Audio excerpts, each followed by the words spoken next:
Hi everyone, and welcome. Today, we're going to tackle a very common and sometimes frustrating problem: how to undo changes in an Adobe PDF. Have you ever deleted a text box, added a comment you didn't mean to, or just made a mistake and instantly wished you could go back? Well, you're in the right place. In this tutorial, we will walk through several methods to undo your actions, from the simple keyboard shortcut to recovering a previously saved version of your file. Let's get started with the most basic method, which is the standard undo command. First, if you've just made a change and the document is still open, this is your best friend. Just like in most other programs, you can press Ctrl+Z on your Windows keyboard or Command+Z on a Mac. You can also go to the Edit menu at the top of the screen and select Undo followed by the name of the action, like Undo Add Text. You can often press this shortcut multiple times to go back through several of your most recent changes. However, this only works for actions taken in your current session before you save and close the file. So, what happens if you've made a lot of changes and want to go back to how the file was when you first opened it? For this, we have our second method, the Revert command. If you haven't closed the document yet, you can go to the File menu and choose Revert. Adobe Acrobat will show you a warning, asking if you are sure you want to revert to the previously saved version.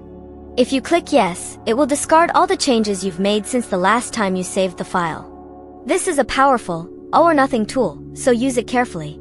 But the real challenge comes when you've already saved your changes and closed the PDF. The standard undo and revert options won't work anymore. This brings us to our third and most important point: recovering older versions. The best way to handle this is through prevention. Get into the habit of using Save As instead of Save.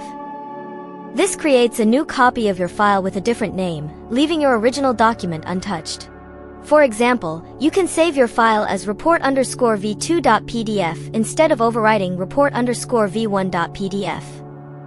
If you didn't do that, another option is to check your system's backup features.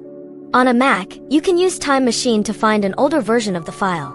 On Windows, a similar feature called File History can do the same thing, provided you have it enabled. Finally, if you save your documents to Adobe Document Cloud, you're in luck. Adobe Cloud often stores a version history of your files. You can log into your Adobe account online, navigate to your files, and you should be able to see and restore previous versions of your document. This can be an absolute lifesaver. And that's how you can undo changes in your Adobe PDFs, from simple mistakes to recovering older files. Thank you so much for watching. If you found this video helpful, please give it a thumbs up, and for more simple and useful tech tutorials like this one, don't forget to subscribe to the channel. We'll see you in the next video.